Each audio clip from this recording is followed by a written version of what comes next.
Beta, selamat datang di Rahasia Dapur. Bukan hanya ngomongin dapur. Di sini aku Karin sebagai co-host Dan saya Lita sebagai host lah. Jadi guys, sebenarnya di sini itu kita mau ngapain sih, Kak? Jadi kita mau ngobrol-ngobrol aja sih sebenarnya, tapi ngobrolnya agak berbobot lah. Iya. Berbobot. Aduh, bobot. Gak ada hubungannya sama badan kan? Bobot hidup sih, lebih ke bobot hidup kali ya, Kak. Aduh, asal jangan berat hidup ya. Aduh. Hidup udah berat. Kok jadi sedih ya? Oke.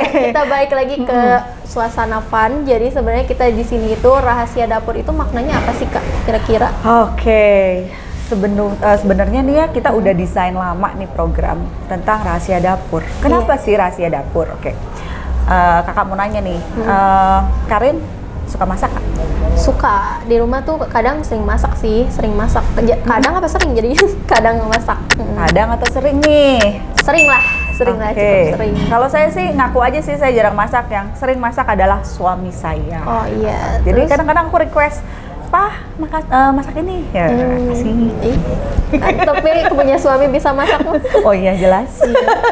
Nah, gini ceritanya kan kalau kita bicara dapur, itu kan tempatnya orang-orang nih di rumah itu untuk meracik resep-resep yang bisa dinikmati oleh keluarga. Entah itu oleh yang masak itu bisa papanya, mamanya, anaknya, suaminya, istrinya, siapapun. Nah, biasanya mereka itu punya apa ya, resep-resep rahasia nih. Iya, yang ciri khasnya sendiri kali ya.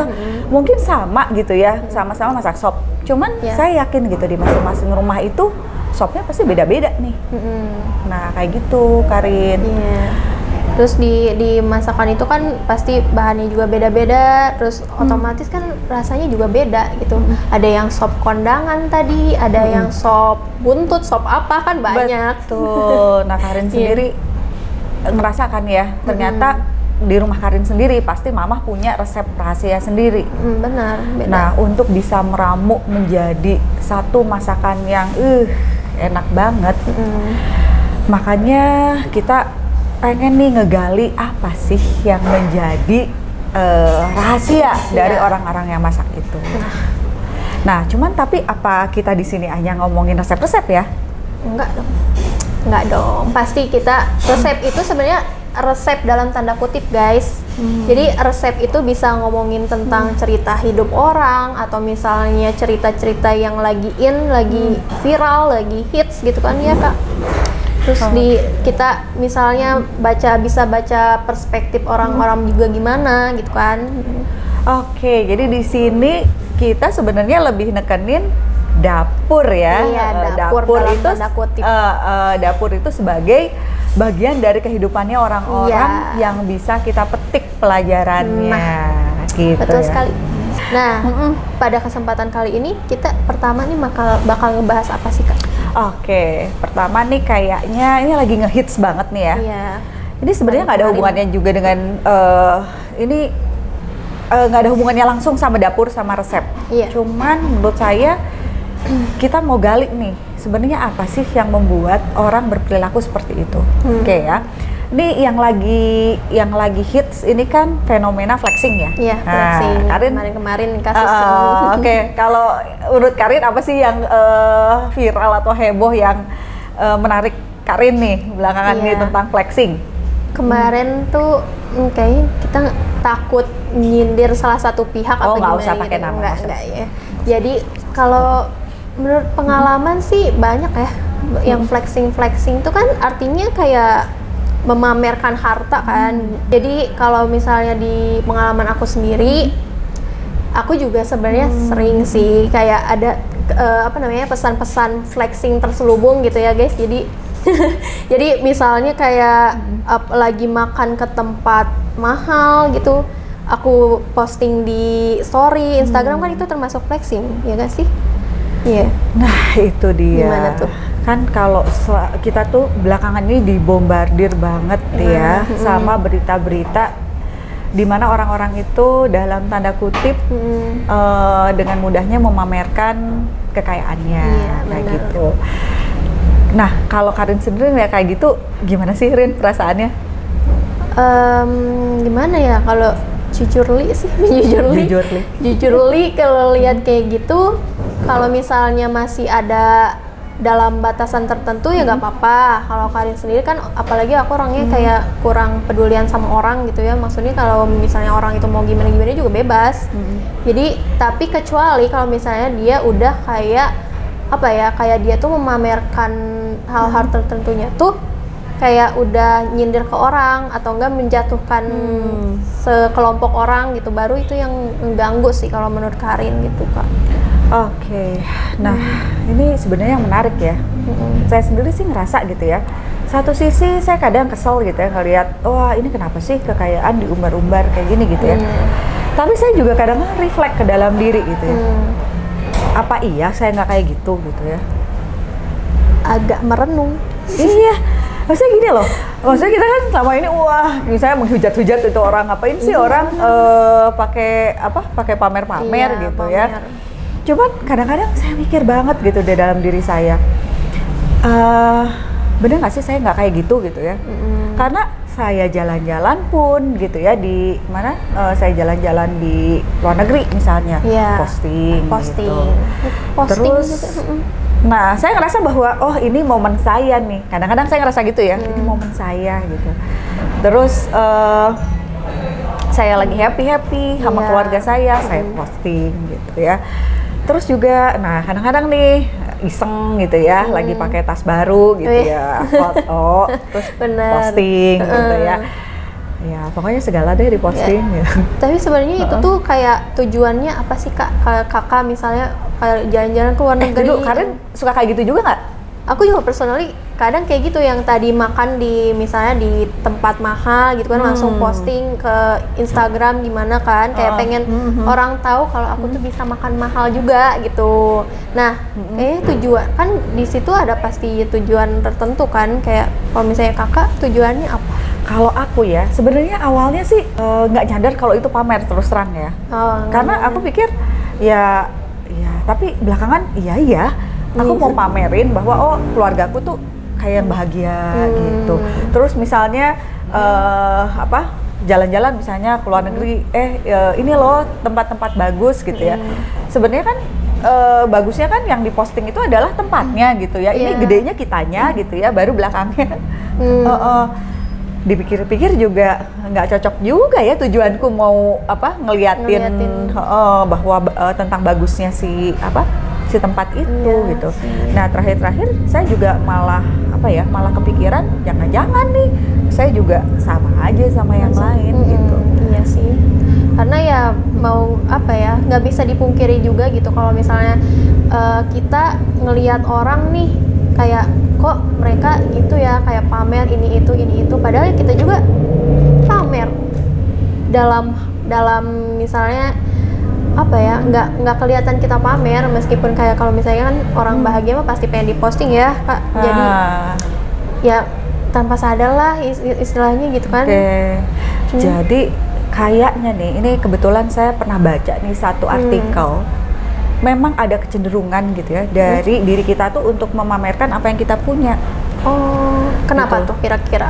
Nah, banyak halnya gitu ya. Ada yang karena pengen diterima di lingkungan sosialnya, eksistensi. Iya, bener. Jadi gue pengen loh diterima di lingkungan dengan kondisi yang kayak gini.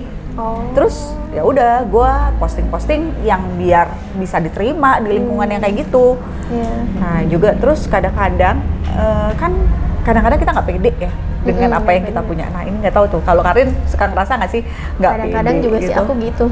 Nah kadang-kadang nggak pede gitu. Nah biasanya perasaan nggak pede itu membuat kita ketika misalnya ada sesuatu yang berbeda dari kita posting gitu. Ke arah ini sih insecurity ya, ada insecurity. Emang insecure tuh topik yang lagi in-innya ya di remaja kali ini gitu ya, insecure. Ya nggak cuma remaja sih, saya pikir hampir semua sebenarnya semua dari kita itu punya insecurity, cuman mungkin dengan tingkat yang berbeda-beda mungkin ya. Iya, cara menunjukkannya juga berbeda-beda, kayak tadi masuk lagi ke flexing, pamer-pamer, update story dan lain-lain juga ya Kak. Tapi menurut saya sih kadang nih ya kita memposting normal nggak sih? Kayaknya normal-normal aja ya kalau misalnya nggak normal terlalu sebenarnya. apa yang terlalu berlebihan gitu ya. Kayak misalnya kita nunjukin oh kita punya karya loh gitu ya. Nah, Terus kita iya. tunjukin why not gitu ya. Iya, Kalau balik menurut lagi. Karin sendiri gimana tuh? Kalau menurut aku balik lagi ke yang tadi, kalau misalnya di personalnya aku kayak kalau misalnya ada orang yang posting ada batasannya tersendiri. Kalau misalnya dia posting tentang karya-karya, oh ya wajar gitu karena dia ingin menunjukkan ability mereka atau enggak. Kalau misalnya udah masuk ke tahap kayak yang tadi menjatuhkan kaum-kaum tertentu gitu atau merugikan kaum-kaum tertentu, pasti itulah yang bikin agak gengges gitu lah istilahnya. Nah, itu siapa sih yang dirugikan dengan kita pamer? Sebenarnya kan ya kalau misalnya misalnya lo mau lihat syukur, nggak lihat pun juga nggak apa-apa kan? Iya, balik lagi. Sebenarnya ke sosmed sendiri itu kan platform yang bebas gitu kan, mengekspresikan kita sendiri juga kayak gimana kan, bebas gitu. Nah, ini nih kadang-kadang aku juga bingung nih, mana sih standarnya yang berlebihan gitu ya, sama yang yang sekedar kita pengen show gitu loh, something gitu, eksistensi kita lah tadi istilahnya. Ya, balik lagi mungkin batasannya balik lagi ke diri kita masing-masing nggak sih Kak? Maksudnya kan kita juga kalau misalnya kita kan nggak bisa ngatur perilaku seseorang, kita cuman bisa ngatur perilaku kita sendiri. Balik lagi yang tadi. Rin, kamu punya nggak pengalaman gitu ya terkait sama nggak tahu lah siapa, nggak tahu diri Karin sendiri atau misalnya teman-teman Karin atau keluarga Karin, ya mungkin nggak usah disebutin nama, nggak usah disebutin sosok, mungkin pernah nggak punya kejadian kayak begini nih, misalnya Karin tuh sampai enek gitu ngelihat ya gitulah perilaku yang pamer berlebihan ini nih, Rin. Aku sebenarnya pernah Kak. Jadi kayak kan dulu lah waktu masih kuliah offline. Jadi tuh aku punya teman di kampus. Jadi dia tuh kayak mungkin di dalam dirinya tuh kayak kurang diakui gitu ya. Jadi dia tuh kayak cerita berlebihan ke orang-orang demi mendapat pengakuan tersebut. Kayak misalnya dia nge-branding dirinya sendiri kan, kalau misalnya orang nge-branding dirinya sendiri kan dari orang lain ya, ada penilaian dari orang lain harusnya. Nah ini tuh dia sendiri yang bilang kalau dia tuh gini. Padahal enggak, padahal kayak jauh dari kenyataannya gitu. Nah mungkin itu juga salah satu bentuk flexing diri buat branding diri yang tadi, balik lagi ke insecurean dia, insecure. Oke, jadi ketika kita butuh diakui gitu ya sama orang lain gitu, akhirnya kita memaksakan untuk tadi ya branding diri sendiri dengan cara tadi, oh gue bisa ini, gue bisa itu, gue bisa ini, gue punya ini, gue punya itu gitu ya, padahal sebenarnya enggak.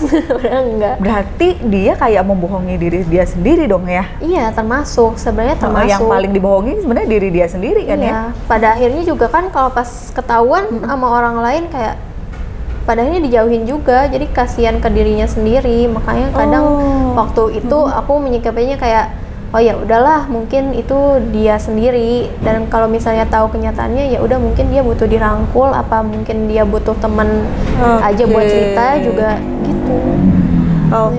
Jadi endingnya akhirnya tadi ya teman-temannya menjauhi gitu ya? Akhirnya menjauhi. Duh, gak nyaman juga ya. Kita justru pengennya tadinya dirangkul, dianggap sama teman-teman kita dan bisa masuk. Nah, kalau saya lihat sendiri bisa jadi, bisa nggak sih ini sebenarnya karena dia pengen diterima gitu ya sama lingkungannya, terus dia berbuat seperti itu gitu ya, dia melakukan hal seperti itu dalam tanda kutip pamer gitu ya. Pamer. Tapi sebenarnya bukan itu sih, basicnya itu karena ingin diakui dan diterima sebenarnya ya sama teman-temannya ya, dianggap ada lah istilahnya ya, meskipun mungkin dia nggak nggak speciality-nya kayak gitu, tapi ya karena itu nggak dianggap sama temen-temennya, mungkin sama keluarganya juga, jadi mau gak mau dia harus branding diri dia sebagus mungkin gitu. Oke. Mungkin juga kayaknya nggak cuman cerita tadi Iya, ya, nggak mungkin. bukan cerita, mungkin banyak sekali. Mungkin penonton juga gitu ya, kita juga gitu ya melakukan hal yang sama dengan alih kita pengen diakui gitu ya oleh lingkungan kita pura-pura gitu ya, pura-pura gitu ya, pura-pura kita punya gitu, padahal Iya. ya Nggak tahu. padahal nggak tahu. ya itu saya juga mikir ya, berarti kita kayak apa ya, kayak ngebohongin diri kita sendiri ya. Iya. Gitu ya dengan pamer itu ya. Ya mungkin dari cerita aku tadi juga ada yang sobat beta yang relate sama cerita aku, boleh komen di bawah buat mungkin kita bisa sharing di kolom komentar sama sobat beta yang lainnya.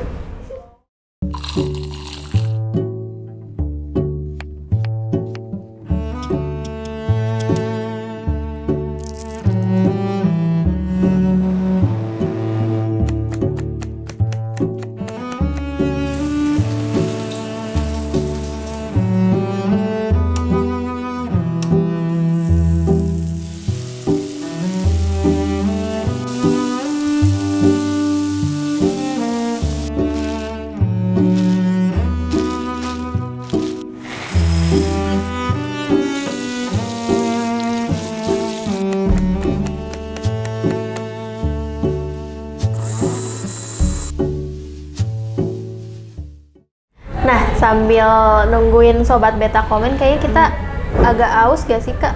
Lapar kali ya? Iya, kayaknya kita dari tadi belum makan. Gimana kalau kita ngemil-ngemil ya? Iya. Tadi kan kita udah pesan kan ya? Udah pesan. Oke. Ini apa nih kira-kira makanannya? Kita tadi mintanya yang signature dari dapur beta. Oke. Nih, kalau aku tuh biasanya ini nih, apa? Konro nih. Oh, konro. Kalau aku biasanya kambing. Oke, kita lihat. Kambing nasi goreng kambing zaitun itu udah nggak ada.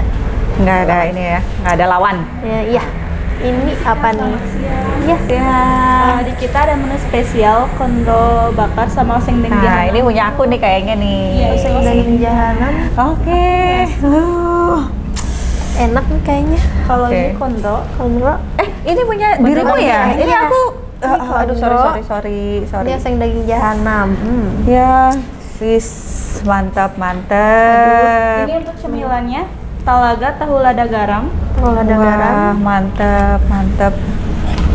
Ini untuk minumannya di kita ada jus Mystic Green sama honey bunny. Oh ya. Nah, ini nih favorit aku nih. Honey bunny. Kalau kesini aku selalu minum ini nih. Aku belum nyoba nih nanti. Ini mungkin ada first carrotnya, impression. ada Ini mangonya. untuk minumannya lagi Ya. matcha sama kopi signature. Ini mantep. Oh, maca tadi kakak iya. ya. Thank you.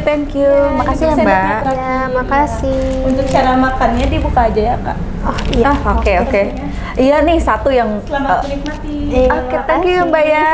Ini satu nih yang bikin aku senang makan di sini tuh ini loh. Cara nih. bukanya ya, cara bukanya. Ini bener-bener kalau menurut aku nih yang bikinnya aduh inovatif banget nih. Jadi tinggal dibuka kayak Iya begini sih. nih, Say. Kalau konro kayaknya enak dibuka. Kalau misalnya oseng daging jahanam kan dia basah gitu ya. Bumbu mercon, jadi enaknya gini aja. Nah, ini tinggal gini loh. Nih, asik banget nih. Tuh, jadi kayak piring gitu. Iya. Dan ini juga kalau misalnya kita bawa nih ke luar, kita mau traveling, makan di jalan, ini enak banget nih. Jadi ya udah tinggal gini aja supaya nggak berabe. Tapi kalau misalnya makannya di tempat kayak gini ya enak kayak begini. Ini praktis banget nih. Iya. Kalau menu kamu yang paling ini apa nih? Kalau aku biasanya mesennya kambing zaitun. Cuman sekarang nyoba ini ya. Nyobain oseng Oke. daging jahanam, katanya nggak kalah enak juga katanya. Kita Oke, cobain aja kali ya sip. langsung Kak. Oke, jangan ngiler ya. Ini jangan ngiler. Jangan ngiler ya. Yang ngiler juga nggak apa-apa sih, langsung order.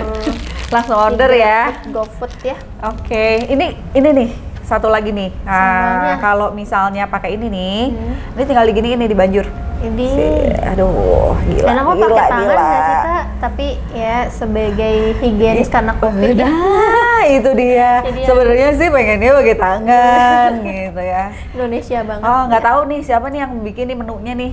Aduh, tapi aku kenal nih orang yang bikin menu ini nih. Siapa tuh? Senang makan dia. Oh, sudah makan. Dan senang masak gitu. Iya. Jadi inilah bisa dipastiin nih rasanya Iya. aku percaya banget lah sama dia. Ini kemasannya juga, ini isinya banyak loh guys, banyak banget. Iya, kalau buat mahasiswa gitu ya. Iya. Mahasiswa cocok banget Waduh, sih. ini affordable banget deh. Harganya juga kalau menurut aku inilah apa? Bisa lah di tangan kalau untuk mahasiswa. Ayo nyobain. Oke. Makan. Selamat makan. Uh, Gimana Rin? speechless. Enak banget. Ini tuh rasa daging jahanam kan namanya. Sesuai rasanya dari bumbu mercon kan. Pedasnya dapat, gurihnya dapat, semuanya dapat. Kita kayak gini flexing nggak sih? Flexing nggak sih? Ayo kita. Ini pamer loh. Ini termasuk Benar. karena Kita marketing makan. jadi nggak apa-apa lah. Oh gitu. Oh iya. Sobat Beta, kadang-kadang kita juga perlu hati-hati ya menjudge orang ini kok kayaknya pamer kayak gitu. Padahal belum tentu loh. Belum tentu. Kayak misalnya flexing juga kadang dijadiin salah satu cara untuk ini marketing gitu ya. Iya. Jadi kayak misalnya kamu pernah dapat endorse nggak? Pernah di endorse nggak? Pernah waktu itu. Udah lama sih, cuman itu endorse baju jadi ya kan kalau misalnya di endorse mau nggak mau kita harus flexing kalau itu tuh barangnya bagus dan itu ya beneran bagus, honest review gitu. Jadi, Apalagi ya kalau produknya memang produk yang menawarkan tadi ya, harus orangnya harus pamer dalam tanda kutip kelihatan iya. necis, kelihatan apa ya inilah keren lah gitu Iya. ya. Itu kan juga perlu di ini ya, perlu dipamerkan gitu. dipamerkan. Nah jadi ketika misalnya ada orang pamer gitu, kayaknya kita juga nggak bisa langsung ngejudge ya. Iya nggak bisa. Kalau apalagi kan kalau sekarang influencer kelihatan kali ya kalau misalnya dia di endorse apa gimana kan pasti di tag gitu online shopnya lah istilahnya. Di sini aku pengen nyobain ini kak, tahu lada garam katanya. Ini kalau ini cemilan dapur betanya. Pedes banget ya sih tuh. Bisa request kalau setahu aku ya. Bisa Soalnya aku request juga ya? biasa pesen ini. Dan emang bisa request kadang kalau tingkat keasinannya bisa request, tingkat kepedasannya juga. Nah, cobain. Aku juga. Itu soalnya nggak terlalu ini pedes. Ini aja yang ada di dalam. Oke, coba ya. Enak-enak. Mantep banget nih. Kayaknya. Ini apa? Katanya lagi ini ya, lagi naik ya harga Iya, lagi. ini. Cuman Iya. di sini enggak lah ya. Enggak. Harganya masih tetap ya. Masih tetap. Harganya di makanan dapur beta itu dari 9.000 sampai 30 ribuan. Macam-macam, bisa dari kalangan mahasiswa, bisa dari kalangan segala umur lah istilahnya ya. Ini juga ada kopi kedatangannya kak. Kakak pesan yang mana? Aku ini tadi maca. Itu ada tulisannya juga guys. Jadi kalian kalau misalnya mau pesan buat pacar, buat suami, buat siapapun bisa dititip pesan ke baristanya atau ke kasirnya. Kak. Kalau Karina di ini apa? Semangat kak. Semangat Kak. Semangat apa? Semangat syuting gitu apa gimana? Kalau aku ini nih, kamu hebat. Waduh. Makasih ya. Udah ngasih semangat ke kita. Dan ini tahu nggak ya? Ini tuh sebenarnya didesain. Ini udah biar nggak pakai straw. Oh iya, strawless ya. Ramah lingkungan banget ya dapur beta ini. Cobain Kita kali cobain ya. Nah, ini katanya kalau ini tuh begini, Say. Kocoknya. Minum. Enak. Ini yang kopi signature-nya nih enak banget ya. Aku tuh suka minuman yang nggak terlalu manis dan ini pas banget nggak terlalu manis buat aku. Sama, aku juga ini yang kasih biasanya mesen less sugar sih. Gitu. Oke. Nah, kita mau cerita tadi ya kalau kita lihat di awal kita agak ngejudge juga ya. Iya sih. Tentang pamer Awalnya, kayak gitu. Terus kita juga dapat refleksi gitu ya. Ternyata belum tentu loh maksudnya kita itu nggak pamer gitu ya. Bisa jadi kita juga tadi untuk menunjukkan eksistensi kita supaya kita diakui di sosial gitu ya, kita melakukan yang namanya flexing gitu Flexing. atau pamer. Sebenarnya flexing itu kan asal katanya dari itu tadi ya. Iya, dari flex. Flex sebenarnya suka flex, kadang-kadang kan olahraga flex gitu ya, nuturkan Iya. gitu ya. Cuman akhirnya sekarang ada fenomena yang tadi itu ya, Iya. pamer. Jadi memamerkan sesuatu secara mencolok gitu ya. Itu jadi yang sekarang Iya, yang sekarang nampaknya. lagi inilah lagi in ya, Nah itu mungkin yang perlu kita garis bawahi gitu ya. Kalau kan kita juga ini nge-review ini beneran enak guys, Dapur Beta itu beneran enak. Jadi ya wajar lah flexing biar kalian nyoba juga dan nggak akan kecewa gitu. Kalau Nah, kita kembali lagi ke yang tadi ya, individu. Berarti kan sebenarnya tergantung pada, kembali lagi ya, kita tanyakan pada diri kita, kenapa sih kita misalnya apa yang kita lakukan tuh berlebihan atau enggak? Terus tujuannya apa? Toh juga tadi kalau misalnya kasus temannya Karin misalnya pengen diterima, sebenarnya kan nggak harus juga kayak gitu Nggak harus, caranya iya. gitu ya, Ada bisa cara dengan lain. cara lain seperti itu. Dan kadang-kadang itu justru bukannya mendekatkan, malah menjauhkan ya. Nah, itu dia. Jadi nggak tercapai tujuannya, kayak malah pengennya untung jadi buntung gitu. Kalau maksudnya salah gitu ya. Jadi mau gak mau, bukan mau gak mau sih, harusnya kita kalau misalnya ada niat flexing ya niatnya dengan niat dan dengan cara yang baik gitu Kak. Betul. Oke, mungkin ini juga jadi penutup buat kita ya. Iya. Untuk episode kali ini tentang tadi Flexing. kenapa sih ada orang yang pamer gitu Nah, ya.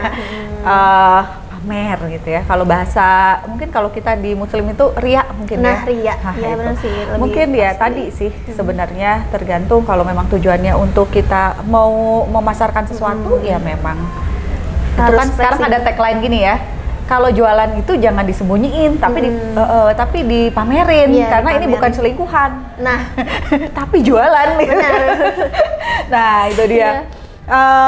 Jadi kembali lagi kalau kita lihat nih rahasia nih behind dari perilaku pamer sebenarnya tadi ya bisa macam-macam. Iya. Bisa ada yang tujuannya memang untuk diakui, terus kemudian untuk dia insecure terus ingin Insecure. menunjukkan bahwa dia sebenarnya aman-aman saja padahal enggak juga Padahal enggak. gitu ya. Terus juga tadi ada tujuannya untuk marketing juga gitu. Nah itu sebenarnya satu sih, kita harus menanyakan ke dalam diri kita sendiri. Jadi rahasia kita sendiri. Nah. Bener nggak yang saya lakukan? Seperti itu. Juga. Selain itu juga kita juga perlu nggak kita tampilin ini di muka umum di media sosial? Karena tadi itu loh sebenarnya kalau yang tadi saya jadi keinget nih satu konsep yang namanya abundance Nah, gitu ya, abundance life gitu, dimana ternyata biasanya seseorang yang benar-benar kaya itu bukan selalu materi ya. Iya, iya. Kayak Kaya hati, terus kemudian kaya intelektual, Iya. apapun ya, terus kemudian memang kaya secara finansial, itu sebenarnya katanya ya justru lebih humble. Mereka Oh, iya. lebih menikmati privacy, Iya. lebih rendah hati gitu, karena mereka sudah menikmati, mereka sudah punya dan mereka sudah merasakan itu dan udah naik nih levelnya nih. Iya. Kalau di Maslow itu udah level yang lebih tinggi di level 5 nih, actualization diri. Jadi mereka itu udah sibuk gimana caranya membahagiakan orang lain karena dia sudah tercukupi Iya. gitu. Nah, itu dia. Nah itu mungkin tujuan kita mungkin ke arah sana ya, karena Iya. bagaimanapun yang paling penting dalam hidup kita adalah rahasia hidup kita. Tadi sih kita kadang memang perlu diakui, tapi satu titik kayaknya pengakuan itu cukup dari diri kita Dari sendiri kita. dan juga biarlah orang lain yang menilai kita. Menilainya. gitu. Betul sekali. Nah ini dia, ini karena kita di endorse nih. Iya. Oke. Jadi kalau misalnya sobat beta Yes. mau apa? Sobat Beta mau makan enak, murah, dan tempat cozy, wifi kenceng, jangan lupa ke outlet Dapur Beta yang ada di MTC Blok B30, Jalan Yos Sudarso. Ada juga kita di Timika, di Papua, Jalan Yos Sudarso SP1, sama ini yang kita tempatin sekarang di Jalan Ciumbulit nomor 91 gitu. Nah, oke. Terus ini Dapur Beta juga ada GoFood sama GrabFood-nya. Oke. Iya, jangan lupa Jadi order. praktis ya. Iya, Dan praktis banget. ada promo-promonya juga loh Iya, kadang-kadang. banyak promo, banyak Jadi promo. banyak promo. Jadi stay tune di Instagram Dapur Beta ya. Dapur Beta Shop. Jangan lupa subscribe, komen, dan like di bawah. Dan ikuti episode berikutnya. Iya. Jangan bosen.